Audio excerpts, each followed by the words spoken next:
Hello. So, take a look at this.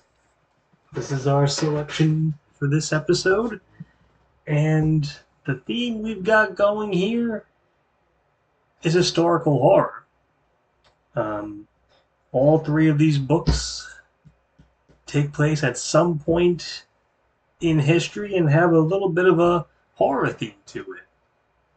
And that was kind of serendipitous. I really wasn't truly setting out to have that kind of theme. That's just so happens where my fancy got me. So our first book here is Palaces of the Crow by Ray Nayler, and this one kind of interested me in the fact that it takes place during World War II and it involves a sort of supernatural thriller kind of aspect to it, but also the fact that there's a lot of stuff involving crows. It seems like it's a group of youngsters who are trying to escape from Nazi occupied uh, Poland or Lithuania, actually. And one of the youngsters has these crows as protectors. And I will say that this cover kind of caught my attention. And when I read the synopsis of it, it really had me intrigued. So I decided to give it a look see, give it a try. So yes, um, this definitely should be pretty darn good. The next one, The Buffalo Hunter by Stephen Graham Jones. Now, this one is another one that seems to be based on historical horror, where there's a sort of massacre of Native Americans in 1912, and the diary about the event, well, this is the synopsis, of course, was discovered in 2012, so 100 years later. And yeah, Stephen Graham Jones apparently wrote The Only Good Indians and has won several awards. And look at this. This is quite interesting. You can see the where the buffalo roam right here on the page margin. So that is quite an interesting little ditty right there. Finally, we have Drood by Dan Simmons. Now, Dan Simmons, from what I've heard, is super good at like writing just slow burn horror novels. He has actually come recommended to me by several people, and this one, um, if you can't tell, has to do with Charles Dickens and his writing of the Mystery of Edwin Drood, and kind of in this speculative fiction, they seem to be hinting at, oh, did Charles Dickens have a kind of Jekyll and Hyde split personality life? I don't know. Maybe he did, and that's why he wrote Drood.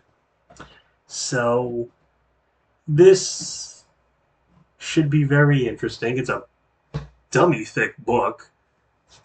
I don't know if you saw the video at the beginning, but I was kind of struggling pulling this book off of the bookcase because I was holding the phone in one hand and trying to get this book in the other hand. But yes, that is exactly what is going to go down. Three historical horrors. Um, Now I'm gonna get ready to read, but before I do, I'm just gonna address the elephant in the room. For some reason, in my last couple of episodes, there's been some kind of weird glitch at the end of each segment where I'm just I don't even know how to explain it, but it's like glitching out. And I'm trying to figure out a way to stop that. Just know that I have no idea why that's happening. So I'm just gonna fingers crossed that I can figure out a way for it to stop. But until then, I've got some reading to do. So I will catch you guys in just a little bit. Come on, y'all! Commence the Reading! Alright, well, we are back. It's been a few days since this reading session commenced, and we are ready. Well, I'm ready, rather, to give my summation. Um, so first of all, we have Drood. Whew. I gotta tell you, a lot of people have recommended Dan Simmons to me as a writer, telling me, "Oh, he's a great modern horror writer." I gotta be honest with you, he's not a terrible writer, but he's extremely wordy. And it's one of those things where, at least to me, he says in 6 pages what could probably be said in 2 pages.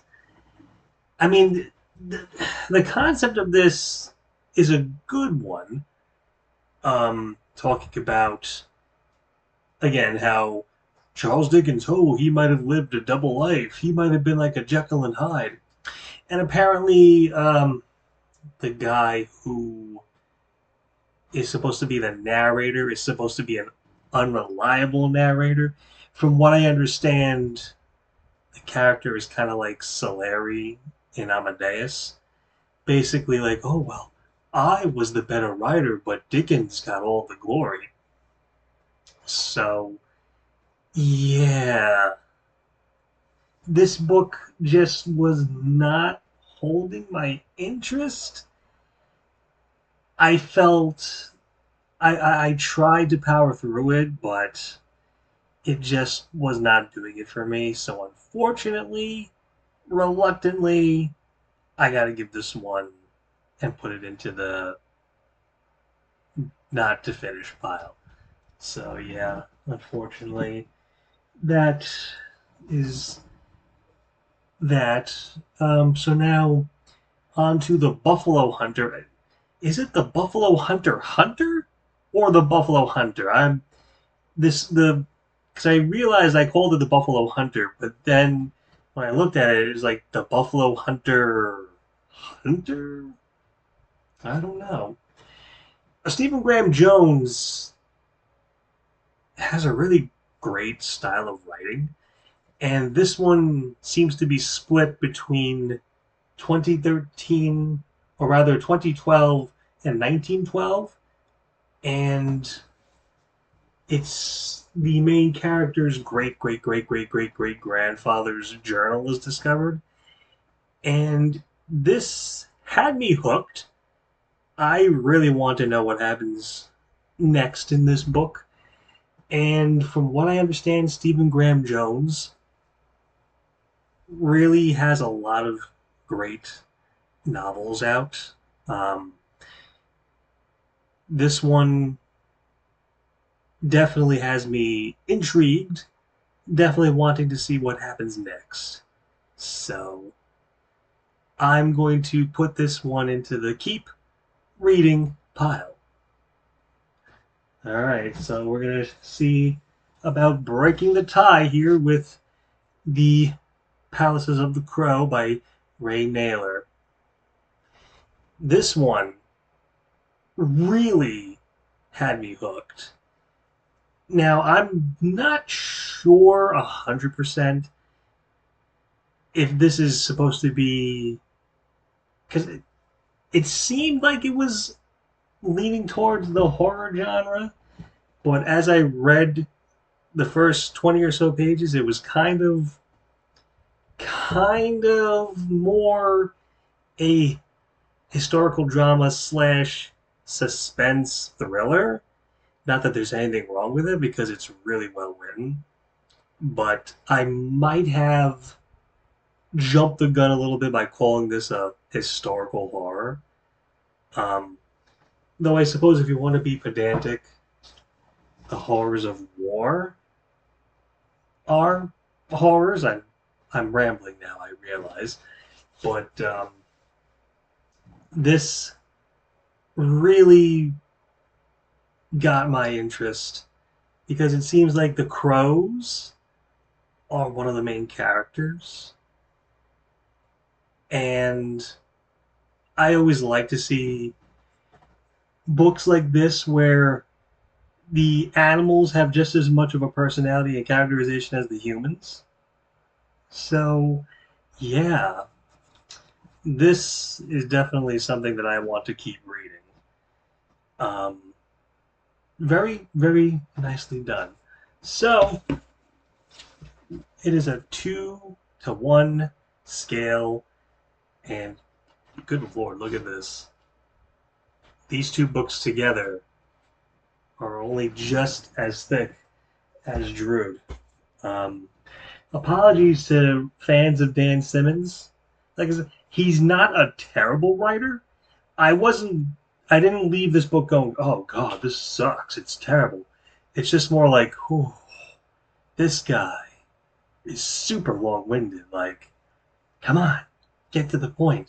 Like, I understand slow burns in fiction, but this was excruciatingly slow. And I even looked ahead a little bit and still wasn't holding my interest. So, yeah. 2 recommended, 1 not recommended. Um, right. So, that's about it for this one. I hope you guys enjoyed it, and I'll see you on the next episode. So, until then, so long.